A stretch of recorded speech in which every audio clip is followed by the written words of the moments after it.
숫자 하나만 치면 챗GPT가 번역도, 표도 만들어줍니다. 무료로 어떤 프로그램에 설치도 없이 말이죠.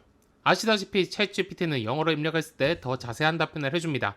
하지만 영어로 답변을 해주기 때문에 번역을 위해서 복사해서 구글 번역기나 파파고에 넣거나 챗GPT에게 한글로 번역을 해달라고 이야기를 해야 하죠. 그럴 때마다 번역해줘, 번역 등등 타이핑을 쳐야 합니다. 그런데 이런 거 없이 그냥 숫자만 하나 치면 바로 번역을 해줄 수 있는 기능을 만들 겁니다. 그뿐만이 아니라 숫자 2를 치면 표를 정리해 줄 수도 있죠. 여기 완전 기본 기능을 가진 챗GPT가 있습니다. 무료 버전이고 방금 전에 대화 목록도 전부 초기화해서 완전한 초기 세팅이라고 할 수 있죠. 이 상태에서 질문을 하나 해보겠습니다. 돈을 벌 수 있는 온라인 사업 10가지에 대해서 물어보겠습니다.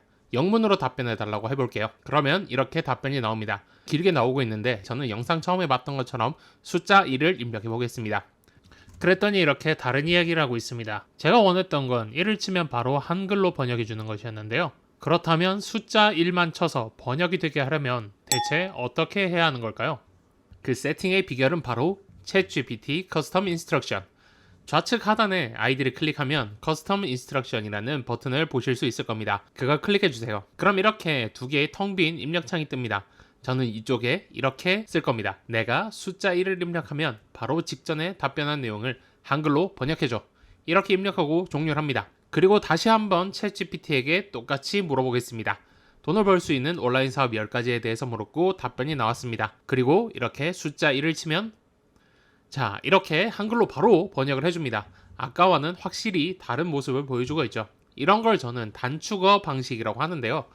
컴퓨터에 Ctrl+C, V처럼 챗GPT에게 단축어를 할당을 해준 거죠. 아이폰에서 단축어를 사용해 보신 분들은 쉽게 이해하셨을 겁니다. 이걸 다른 식으로도 응용해 볼 수 있겠죠. 저 같은 경우는 2를 치면 표로 출력을 하도록 커스텀 인스트럭션에 추가를 해 두었습니다. 그래서 이렇게 2라고 치면 자동으로 표로 정리를 해주죠. 하지만 이렇게 숫자 1, 2로 했을 때는 문제가 있습니다. 바로 의미적인 문제인데요. 이 숫자 1이 가지는 뜻이 너무 광범위하기 때문에 발생하는 문제입니다. 숫자 1은 한 개를 뜻할 수도 있고 1위를 뜻할 수도 있고 아라비아 숫자 1을 뜻할 수도 있고 문자 1을 의미할 수도 있죠. 앞서 온라인으로 돈 버는 방법 10가지에 대해서 알려달라고 한 뒤에 숫자 1을 쳤을 경우 챗GPT 입장에서는 이 10가지 중에 첫 번째를 이야기하는 건지 아니면 커스텀 인스트럭션에 있는 대로 한글로 번역해달라는 건지 헷갈릴 수가 있습니다. 이 뜻은 챗GPT에게 혼란과 환각을 줄 수 있다는 거죠. 그래서 저는 프롬프트를 이렇게 변경해 두었습니다. 숫자 1 대신에 한글이라는 것에 초성만 따서 이렇게 추가를 해줬고 표는 피읍이라고 해서 표에 초성만 따서 추가를 해뒀습니다. 이런 단축어라면 의미적인 겹침이 발생할 현상이 현저히 줄어듭니다. 특히나 한글의 초성만 챗GPT에 입력하는 경우는 거의 없기 때문에 굉장히 오류 발생률을 줄일 수 있는 방식이라고 보시면 되는 거죠. 사실 이것만 이야기하기에는 이 기능은 너무 무궁무진합니다. 제 경우에는 좀 더 복합적인 방법을 사용하고 있는데요. 저는 기억의 초성을 따서 방금 말한 내용은 나중에 물어봐도 잊지 말아달라는 뜻으로 사용한다던가 팩트의 초성을 따서 내용이 사실인지 인터넷 검색을 통해서 근거 자료를 찾아달라는 용도로 사용합니다. 실제 인터넷 검색을 해주기 때문에 이렇게 되면 팩트를 찾기 위해서 수많은 웹페이지들을 직접 들락날락할 필요가 현저하게 줄어듭니다. 검색 노동으로부터 벗어날 수 있다는 뜻이죠.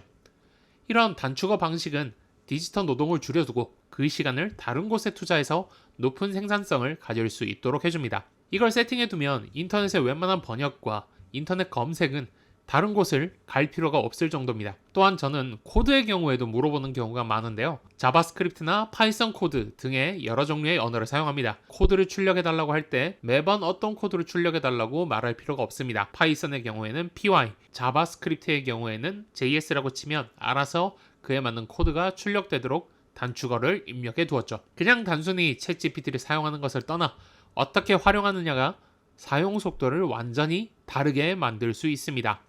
이렇게 앞으로 같은 AI 도구가 있다 하더라도 그 도구의 활용 영역에 따라서 큰 생산성의 차이를 만들 수가 있을 겁니다. 그리고 이는 점점 산업에서 사회에서 중요해질 것입니다. 구독과 좋아요를 통해서 앞으로도 AI의 다양한 활용 방법을 배워 가시면 좋겠습니다. 지금까지 프롬프트 크리에이터였습니다. 감사합니다.